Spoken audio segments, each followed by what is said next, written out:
언슈 TV 핫 인터뷰입니다. 오늘은 이혜영 한신대 국제관계학부 교수 모셨습니다. 어서 오십시오. 안녕하세요. 네, 반갑습니다. 우선 제주항공 참사 희생자들을 애도하고 가족 여러분에게 깊은 위로의 말씀을 드립니다. 자, 이제 본론 들어가겠습니다. 단도직입적으로 저희가 언론단체입니다만은 한국 언론의 우크라이나 전쟁 보도 특히 뭐가 문제적이라고 보십니까? 너무 편향돼 있죠. 한쪽으로. 네. 그리고 그 한쪽이 예를 들어 진리 내지 진실을 독점하는 것처럼, 그래서 다른 한쪽은 전혀 거짓된 세력, 뭐 악의 세력, 그래서 선악의 구도로 네. 우리 언론이 보도하는 그 편향, 네. 그 바이어스가, 그러다 보니까 좀 균형 잡힌 시각, 특히 국제관계라는 게 말입니다. 어느 한쪽이 항상 옳고 한쪽이 항상 틀린 이런 경우는 없거든요. 네. 사실 없는데 어느 한쪽만, 어느 한쪽 이야기만 거의 복사하듯이 쉽게 말해서 뺏기는 거죠. 네. 그러니까 자기 취재, 이 정도 경제력이면 이제 자기 취재의 물적 기반이 준비되어 있지 않습니까? 그런데도 아마 그 G7 이런 정도급의 국가 가운데 단 한 명의 종군 기자도 현장에 없는 아마 유일한 나라가 우리가 아닐까 싶어요. 네. 그 편향을 친서방 편향 이렇게 봐도 무방하겠습니까? 그렇죠. 네. 네. 그러니까 우리 스스로 자기 정체성을 뭐 아시아적 정체성 이런 거 다 떠나서 우리가 서방이라고 생각하는 거죠. 네. 그 언론의 편향이라고 하는 게 근데 우리가 물어보면, 저도 수업 시간에 자주 학생들한테 물어봐요. 우리가 서방이냐? 그럼 대부분 애들은 고개를 갸우뚱하거든요. 네. 분명히 이 서구 지향은 맞죠. 지금까지 수십 년도 서구 지향으로 어느 정도 성공한 매우 드문 케이스 아닙니까? 그럼에도 불구하고 우리 정체성이 그럼 우리가 서구냐, 서방이냐 하는 건 다른 차원의 문제라고 보거든요. 네. 가장 궁금했던 게 말이죠. 그 북한군 파병의 진실입니다. 북파병과 관련한 보도는 또 어떻게 보셨는지 한번 여쭙고 싶습니다. 저는 그 이야기가 나온 게 11월 초순 정도니까 거의 매일 뭐 적어도 몇 시간씩은 체크를 해요. 그리고 이른바 증거들, 등장한 증거들에 대해서도 평가도 하고 이게 맞는지 틀리는지도 체크를 하는데, 매우 유감스럽게도 저는 그렇게 봅니다. 지금 이 시점, 이 시간까지 그 어느 쪽에서도 북한군이 파병되었고 또 전투에 돌입했다고 하는 반박 불가능한 그런 증거를 저는 찾지를 못했다는 거죠. 그 말은 뒤집으면 파병이 진실이 아닐 수도 있다는 말씀입니까? 아니라고 보는 거죠. 예. 예. 그 파병 왜냐니까 뭐 조금 설명이 필요한 대목은 이런 대목이죠. 파병이라고 하는 것이 그냥 우리 흔히 자꾸 머릿속에 그런 생각을 하는 것 같아요. 김정은이 예를 들어서 가라 하면 가고, 푸틴이 오라 하면 오는 일국의 군대가, 네. 저는 그건 가능하지 않다고 봅니다. 예를 들어서 우리도 파병의 역사가 있지 않습니까? 베트남 같은 경우에. 근데 베트남에 우리가 파병 갈 때도 준비에만 1년 걸렸어요. 1년 넘어 걸렸습니다. 그런데 아무 준비 없이 뭐 가라면 가고, 그건 일어날 수 없는 일인 거죠. 그래서 뭐 주로 크게는 세 가지 차원에서 우리가 분석을 해야 되는데, 첫 번째는 정치적 차원입니다. 제일 중요한 게, 과연 그렇다면 이 파병의 정치적 효과 내지 결과에 대해서 푸틴은 책임을 져야 될 거 아닙니까? 그 경우에 그러면 푸틴이 지금 제일 크게 반발하는 것이 나토군이 장거리 미사일을 쏴서 러시아 본토를 공격하는 거 아닙니까? 그 경우에는 나토의 공격, 나토의 참전으로 간주하고, 우리 역시 경우에 따라서는 핵 사용도 불사하겠다. 그래서 다시 말해서 이 전쟁이 3차 대전으로 가는 것을 한사코 거부하고 거기에 대해서 그걸 부인해 왔는데, 그러면 북한군이 거기 가면은 저쪽 나토가 참전하는 걸 정당화시켜 주잖아요. 정치적으로. 그러니까 이거는 받아들일 수 없는 이야기죠. 그다음에 두 번째는 전략적 차원인데, 그러면 지금 이 북한군이 파병되었다고 하는 지역은 러시아 본토입니다. 이른바 전쟁이 일어나 제1전선이 아닌 거죠. 제2전선을 열은 거거든요. 그게. 그러니까 우크라이나가 치고 들어가서 제2전선을 열었는데 거기에서 이제 힘이 모자라니까 러시아군이 다 괴멸됐으니까 북한군을 불렀다는 이야기 아닙니까? 전략적으로. 근데 그거는 허구죠. 그런 일은 없습니다.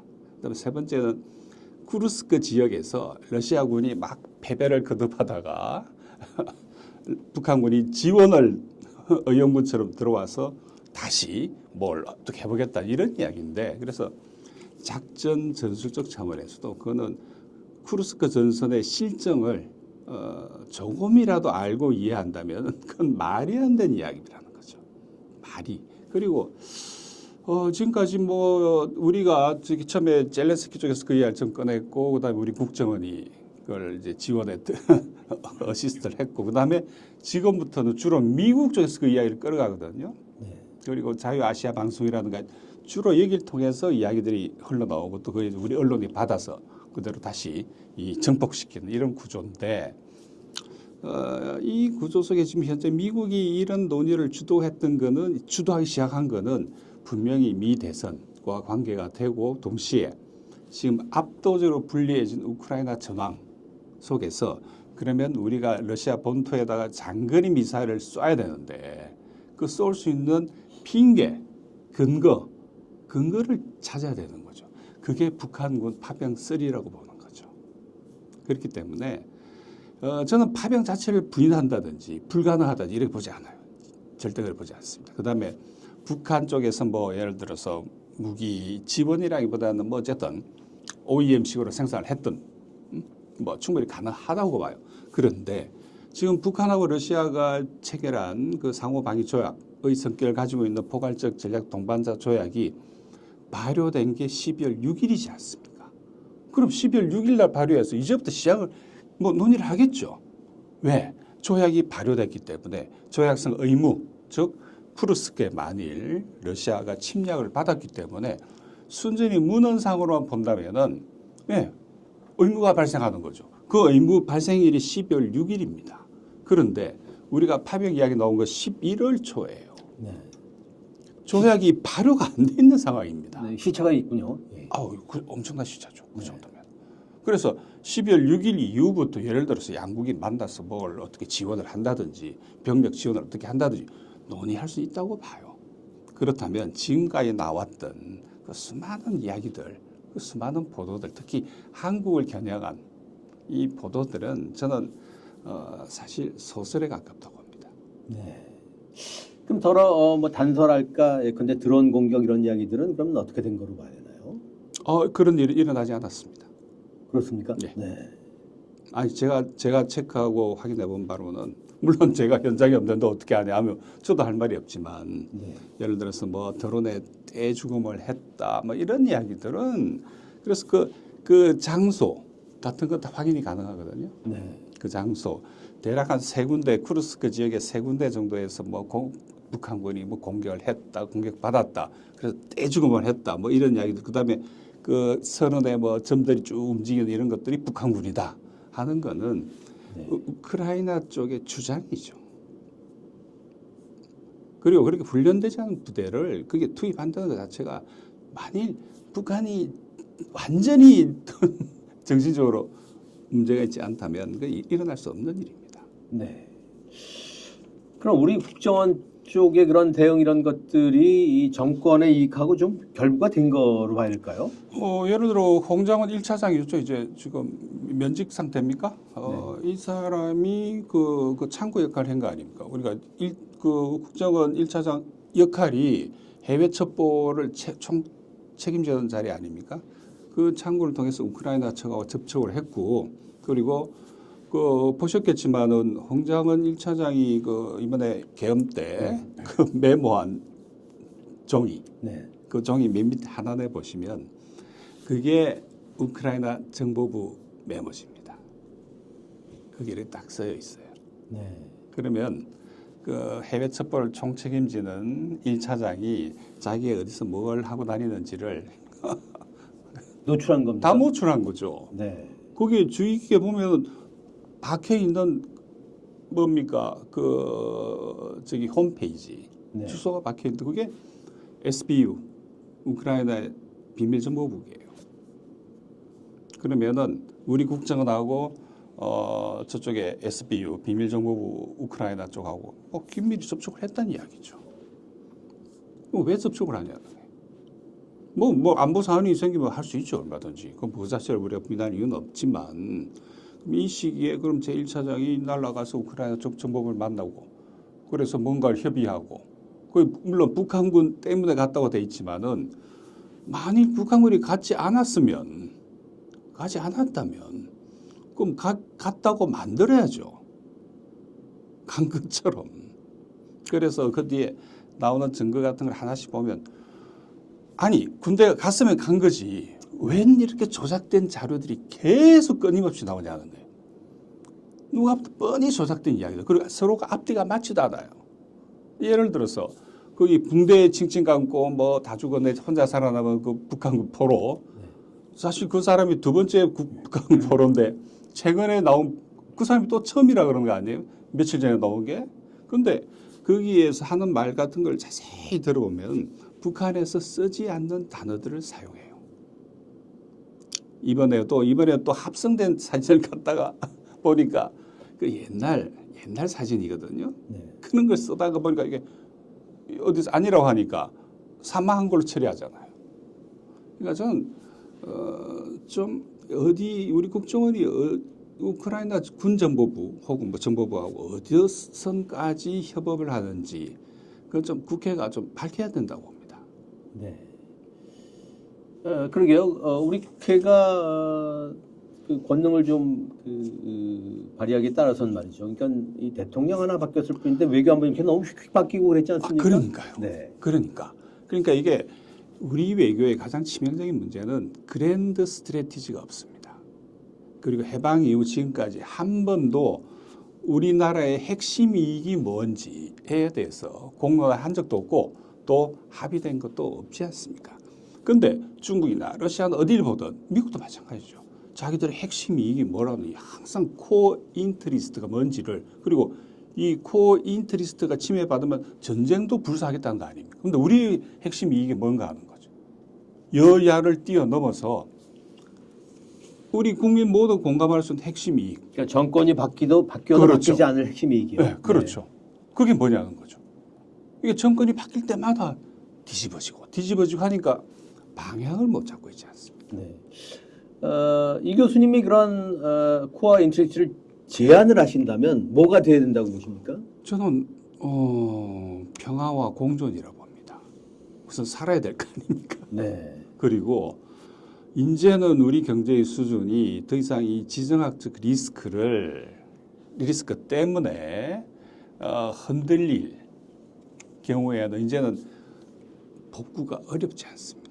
그리고 지금 경제 동력이 계속 다운돼 가고 있는데 끊임없이 지정학적 리스크 때문에 주변의 열강들에 의해서 우리 힘이 이만큼 세졌는데도 계속 이것 때문에 뭐 엎치락 뒤치락 하고 있고 그렇다면은 여와 야를 불문하고 우리의 핵심 이익에 대한 공론화와 합의 이거는 서로 건들지 말자. 외교는 그런 의미에서 뭐 초당적이어야 되죠. 그런데 초당적이라고 할 만한 그런 핵심 이익에 대해서 합의 본 게 없는데 어떻게 초당적으로 합니까? 네. 우크라이나 전쟁이 참 복잡한 그 전쟁입니다. 이걸 좀 짧게 거칠게나마 요약을 해준다면 이게 어떤 전쟁입니까? 결국은 미러 전쟁이죠. 뭐 핵심은 다시 말해서 그 서방의 어떤 패권 유지, 그 다음에 이 서방의 일극 체제, 뭐 달리 표현하면 서방 중심의 일극 체제로부터 불안감을 느낀 이 일극 체제 반대하는 세력들, 그러니까 뭐 지금은 중국, 러시아, 뭐 이란, 또 북한도 또 최근에 거기에 또 들어왔고, 그 다음에 뭐 남미 쪽에 베네수엘라가 있을 거고, 그 다음에 이 아프리카 쪽에도 적지 않은, 그리고 미국 중심의 일극 체제에 순응했지만 하지만 자신들의 이익을 위해서 새로운 질서에 대해서 지금 건눈질하고 있는, 예를 들어서 터키, 튀르키예, 그 다음에 사우디 등 산유국가 이런 나라들, 그 다음에 적지 않은 숫자의 이 아세안 네, 속해 있는 나라들, 뭐 이런 나라들이 있겠죠. 그래서 이게 지금 그 두 개의 질서가 충돌하는 과정에서 이 지정학적 단청선이 지금 노출되고 있지 않습니까? 그 중에 하나가 우크라이나고 또 그 중에 하나가 서아시아, 중동이죠. 그 다음에 남중국, 그 다음에 한반도. 여기서 지금 불의 고리라 그럴까요?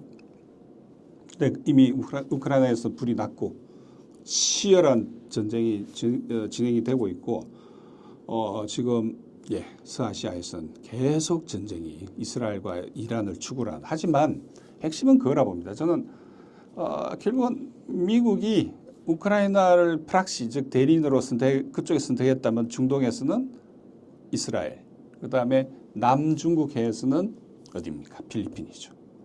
필리핀. 그 다음에 대만. 그쳐서 이제 한반도로 오면 뭐 우리가 다 아는 이야기가 되는 거죠. 네.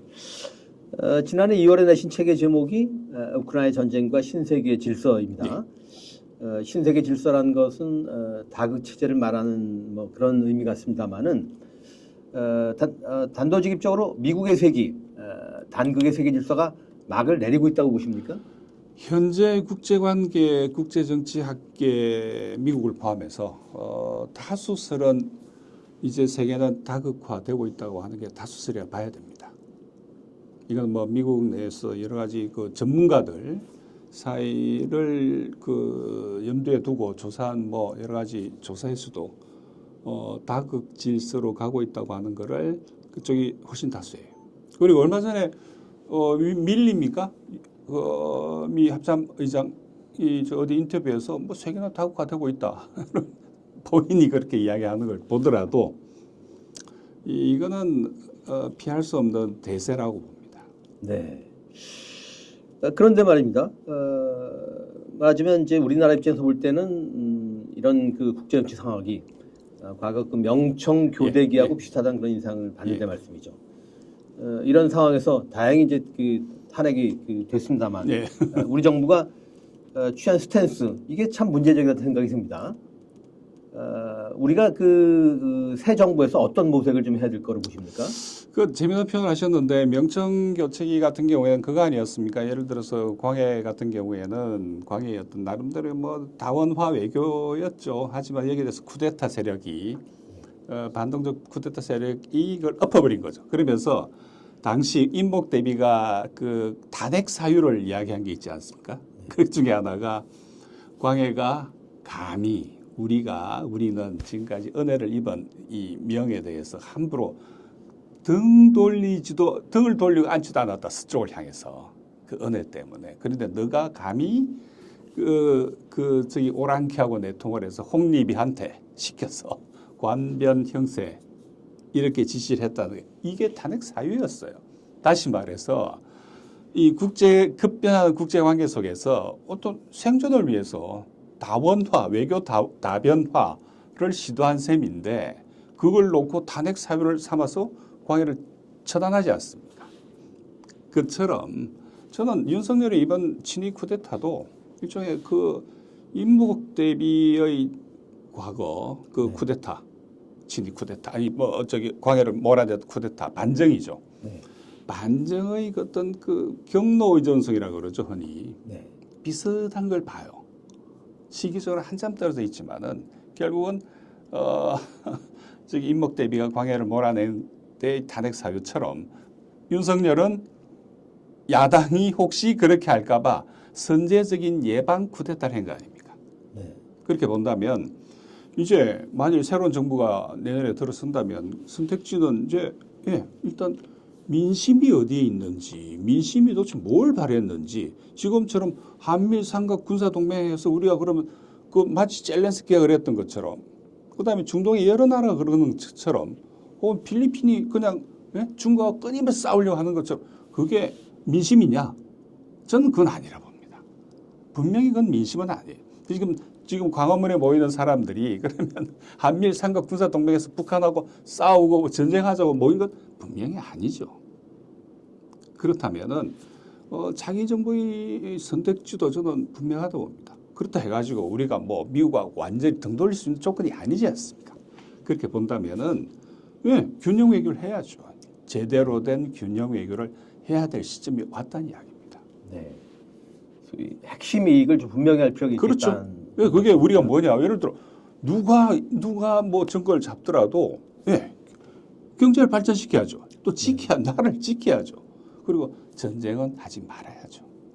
전 그게 핵심 이익이라 봅니다. 네. 우리나라가 처한 지정학적 공간을 비미국화하는 한편 전략적 자율성을 추구해야 한다 이런 주장을 이제 하신 거로 합니다. 이게 좀 어려워 보이는데 좀 쉽게 설명을 좀 해주시면 어떤 말씀이죠? 그렇죠. 우리의 핵심 이익을 네. 이익에 따라서 우리의 그랜드 스트래티지 대전략을 수립을 하고 거기에 대해서 장기 계획, 단기 계획도 있겠지만은 장기 계획. 그리고 이게 여기 이제 통일을 어떻게 배치할 것인가는 아마 좀 논란이 많이 있을 수도 있을 겁니다. 하지만 통일보다 저는 공존이 선행한다고 봅니다. 그렇다면은 일단 북한은 지금 일종의 전략적 전환을 이루었잖아요. 무슨 말이냐면 남한하고는 안 놀겠다는 거 아닙니까? 네. 대한민국하고는. 그리고 조선이고 자기들은 조선이고 우리는 대한민국은 앞으로 놀지 않겠다는 이야기죠. 그러니까 서로 김여정이 몇 년 전에 재미난 이야기를 하지 않았습니까? 서로 좀 뭐랄까 간섭하지 말고 서로 신경 좀 쓰지 말자. 그렇게 살자. 아주 재미난 표현이던데 그처럼 북은 방향을 더 이상 그 어떤 미국이나 우리 한국과를 통해서 뭐 경제 성장을 한다든지 이 전략은 이제 저는 포기했다 봅니다. 그 대신 지금 아까 말씀드린 것처럼 이 다극 질서란 속에 거기에 편성하는 거죠. 그래서 대륙 쪽으로 가겠다는 이야기 아닙니까? 그러니까 이 과정에서 북러 조약 이번에 체결한 북러 조약은 앞으로 북한이 어디로 갈 움직일지를 그야말로 여실히 보여준 하나의 사건이죠. 그리고 주변에 또 어쨌든 중국이 붙어 있지 않습니까? 네. 그 사이에 뭐 핵 문제 때문에 중국가 사실은 매우 불편한 건 사실이었지 않아요? 그렇게 본다면은 이 북하고 러시아가 밀착하니까 또 계속 중국에서 진서 보내고 그러지 않습니까? 그 다음에 지금 1대1로 전략에 보면 북한이 빠져 있잖아요. 그리고 동북도 빠져 있잖아요. 근데 거기에 대해서 중국에서 새로운 발전 계획을 만들고 있는 거 보이는데 그렇다면은 이 과정에서 어쨌든 북은 자기 공간을 찾으려고 하는 것 같아요. 네. 지금까지 하고는 분명히 다른 거죠. 네. 오히려 그렇게 본다면은 그 북한이 중러사에서 균형 외교를 좀 하는 것 같은 생각이 드네요. 아닌 건 아니죠. 하지만 그보다 더 중요한 건 핵심적으로 차이가 나는 거는 세계 질서가 재편되고 있다고 하는 거죠. 우리가 상상하는 것보다 훨씬 더 빠르고 그리고 더 크게 그 속에서 북한은 그쪽 방향을 올라탄 거죠. 네. 그런 큰 흐름 속에서 자칫 아까 이제 그 북한 파병은 진실이 아니라는 말씀하셨습니다만은 진실은 아닌 간에 우리가 자칫 제3국에서 내전을 빚을 뻔했습니다. 절대에서는 이걸 가지고 있는 이 위험을 알면서 그럼 국정원 1차선 가서 뭐 했냐는 거예요. 거기서. 그거 밝혀야 됩니다. 네. 물론 그 사람이 이제 뭐 면직됐겠지만 거기서 왜 갔냐는 거죠. 그래 만에 하나 예를 들어 우리가 지금 러시아하고 적대 관계 아니지 않습니까? 네. 예? 전략적 동반자 관계예요. 우리 엄연히 조약상으로는. 그러면은 전략적 동반자의 러시아한테 가서 진짜 북한군이 있는지 물어보고 현장에 가보면 될 거 아닙니까? 네. 예를 들어 처음에 1,500명이 뭐 간니, 많이 2,000명 간니, 3,000명 할 때 아니 블라디보스토크 가서 확인하면 되잖아요. 국회의원이든 누구든 왜 안 하냐는 거예요. 그게 뭐 몇 시간 걸린다고. 그러니까 제가 하는 이야기는 우리 전략적 동반자 관계라며 러시아하고 그러면은 직접 블라디보스토크 가서 그 자리에 가서 있는지 없는지 그리고 왜 왔는지 그리고 진짜 왔는지 확인하면 되는 거죠. 그 관련된 BBC가 10월 중순쯤에 했던 보도가 아마 현장에서 보도한 그 유일한 게 아닌가 싶은데 블라디보스토크 현장에서 아무도 안 왔다는 거 아니에요. BBC가. 네. 그러더니 갑자기 바뀌더니 뭐 10,000명이 왔네. 뭐 앞으로 10만 명까지 올 거네. 이렇게 이야기하지 않습니까? 그러면은 제가 하는 이야기는 어떻게 좀 힘드실 것 같은데 그래도 아니 가서 확인해 봐라. 러시아가 우리 적성국이냐? 아니 얼마든지 지금도 비행기 타면 돌아가긴 하지만 왜 안 하는 걸까요? 왜 안 하느냐? 왜? 국회의원들 왜 안 하냐는 거예요. 누가 잡습니까 가면? 우리 동반자 관계라면서요. 외교적으로 북방 외교에 북방 외교는 노태우 때 작품이잖아요. 그렇죠. 보수의 작품이잖아요. 진보가 아니잖아요. 노태우가 무슨 진보입니까? 그러면은 자기들 보수가 만든 외교적 성과란 말이죠. 우리 모두의 자산이 된 거 아닙니까? 그거를 왜 헌신작처럼 내버리냐는 거죠. 그리고 제가 말씀드린 것처럼 배 타고 가도 되고 비행기 타고 가도 되고 가서 현장에서 확인해 보고 실제로 북한 사람이 있으면 왜 왔는지 상당수는 노동자입니다. 네. 많은 노동자들이 경제협력차에서 갔다고 저도 알고 있어요. 상당수의. 그리고 직업훈련도 받고 있고 거기서 그런 것처럼 또 그 있으면 벌목공들이 많이 갔었지 않습니까? 그러면은 거기 벌목 현장에 가서 물어봐도 되는 거고 아니면은 정 답답하면 블라디보스토크 역에서 상주하면서 기다리고 보면 될 거 아닙니까? 왜 한 명도 안 했다는 이야기죠. 우리 언론이 뭐 누가 출입 불가 지역입니까? 거기가? 가면 되잖아요. 왜 안 가냐는 거예요. 그리고 여기 앉아서 뺏기기만 했지 않습니까? 서방이 불러주고 우크라이나 군이 불러준 대로 제가 지적하고 싶은 게 그 지점입니다. 모스크바 가서 봐라. 아니면 모스크바 쿠르스크 뭐 그리 먼 거리도 아니에요. 가서 왜 아니 영국 기자나 미국 기자는 또 그쪽에서 다 취재하잖아요. 네. 이쪽 편에서 취재하고 저쪽 편에서 취재하고 물론 정치적인 성향이 다 다르지만 왜 한국 기자는 거기 없냐는 거죠. 블라디보스토크도 안 갔잖아요. 거기는 뭐 전쟁 지역도 아닌데 쿠르스크는 전쟁 지역이니까 위험해서 못 가. 이 말 돼요. 하지만 근처는 가볼 수 있는 거죠. 상상력인데 언론도 지금 문제입니다만은 의원 외교 차원에서 야당도 움직일 수 있는 거 아닙니까? 그러니까요. 네. 왜 못 갑니까? 뭐 그게 불법인가요? 북한이야 가는 건 뭐 그렇다 하더라도 아니 우리 전략적 동반자인 러시아에 가서 취재하고 의원이 네. 직접 현장에서 확인하고 그다음 그쪽에 사는 사람들 고려인들이 살인 쪽에 많잖아요. 네. 그리고 한 6만 정도라 이야기하던데 그 살인의 지역에 살고 있는 고려인 중 상당수 지금 쿠르스크에 참전해 있는 사람들 꽤 있어요. 돈벌이 하러. 네. 근데 거기는 북한 군 아니죠. 그거는. 예. 자, 트럼프 2기 이제 뭐 얼마 남지 않았습니다만 이제 출범이 얼마 남지 않았습니다만 2기 트럼프 2기 한미 관계를 어떻게 전망하시고 또 우리 정부가 어떤 접근을 해야 한다고 보십니까? 무슨 지금 탄핵 국면이기 때문에 외교적으로는 사실은 별로 좋은 타이밍은 아닌 건 분명해요. 하지만 여건야건 어쨌든 트럼프하고 직거래를 해야 됩니다. 지금처럼 우리가 대미 외교에서 우리의 자율적 공간을 계속적으로 확장해 가야 되는데 지금 가만히 앉아서 트럼프가 이럴 거다 뭐 저럴 거다 이런 이야기만 하고 있는 거 아닙니까? 가서 직거래를 해야죠. 여건 야건 물론 어쨌든 바이든과 트럼프는 적어도 한 가지 우크라이나 전쟁에 관한 한 이거는 절대 빙탄 불상용처럼 이게 같이 갈 수가 없죠. 하나는 네오콘이고 하나는 마가 노선 아닙니까? 그러니까 트럼프의 마가와 바이든의 네오콘은 서로 합치 안 되죠. 이거는 완전히 정반대 길인데 하나는 확전이고 하나는 종전이잖아요. 이 바로 충돌을 했잖아요. 그런데 어쨌든 종전이 이겼지 않습니까? 그건 네. 현실이에요. 명백히 현실 아닙니까? 그러면은 그게 의미한 바가 뭐다 하는 건 이제 알아야 됩니다. 이렇게 자꾸 북한군 파병 이게 트럼프 쪽에서 볼 때 어떻게 보이겠습니까? 그리고 그것이 만에 하나 사실이 하더라도 말 그대로 사실이 아니면 이건 엄청난 실수하고 있는 거예요.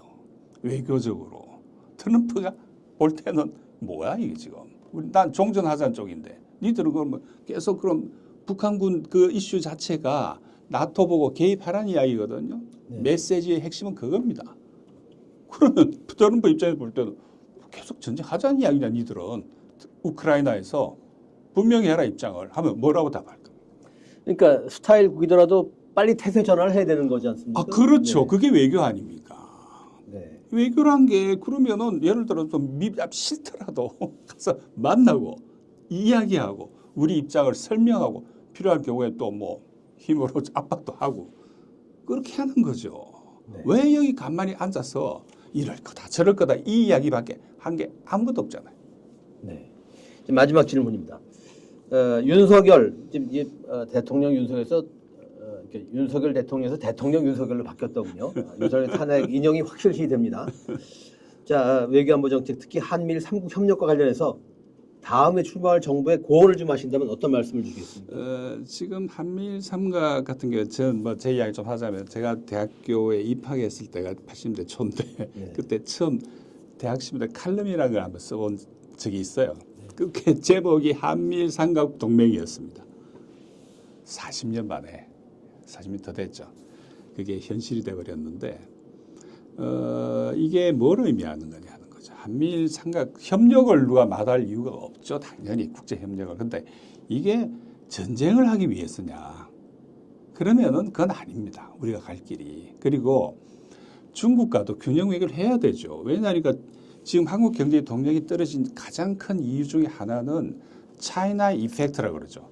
사실 20년 동안 중국 그게 올라타서 한국 경제가 엄청 혜택을 입은 거 아닙니까? 네. 엄청나게. 근데 그게 이제 효과가 거의 다운돼 버렸잖아요.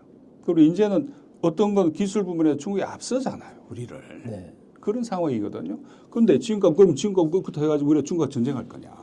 그런데 트럼프의 노선 중에 가장 중요한 핵심 중에 하나가 중국 주적론이잖아요. 네. 그게 또 바이든하고 또 차이이기도 한데 중국 주적이라면 그럼 중국이 우리 주적인지 아닌지를 분명히 해야 되죠. 그게 예를 들어 지금 뭐 트럼프와 의견 차이가 나더라도 우리는 중국을 주적으로 삼을 수 없다. 그런 걸 분명히 이야기해야 돼요. 자꾸 눈치 보고 이러지 말고 우리는 우리 이걸 위해서 이런 거 불가피하다. 그래서 만일 당신들이 주적해서 중국과 전쟁하도 우리는 할 수 없다. 미리 분명히 이야기해야 되죠.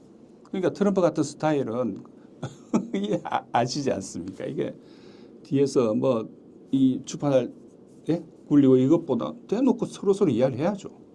당당하게. 그렇기 때문에 지금 우리 외교가 쉽지 않을 겁니다. 비록 우크라이나 문제는 그렇다 치더라도 지금 트럼프가 중국 주적론으로 방향을 잡기 시작하면 물론 지금 거기다 뭐 관료들도 교체하고 그러면 이 내년 가을 정도 되면 이제 모습이 딱 진정이 갖춰질 거라 보는데 저쪽도 한번 학습 효과가 있기 때문에 트럼프 쪽도 드라이브를 심하게 걸겠죠. 잡자 말자. 그렇게 되면 아무튼 내년 여름은 지나야지 이제 이거 트럼프의 아시아 정책이 어떻게 바뀔 거면 북한 정책이 어떻게 되고 우리한테 어떻게 할 건지를 이제 윤곽이 왜 사람이 정해져 윤곽이 정해지는 거니까 잡힐 텐데 그때까지 아직 시간이 있으니 우리도 분명히 우리 입장을 이야기해야 돼요. 안 그러면 또 바이든한테 말려들듯이 여기 또 말려들어요. 그러면서 또 흔들거릴 겁니다. 그래서 아까 제가 계속 제일 아쉬운 게 우리가 그랜드 스트래티지가 없다는 말씀을 계속 드렸던 이유죠. 그게 있죠. 알겠습니다. 언슈국 TV 핫 인터뷰 오늘은 이혜영 한신대 국제관계학부 교수를 만나봤습니다. 고맙습니다. 감사합니다.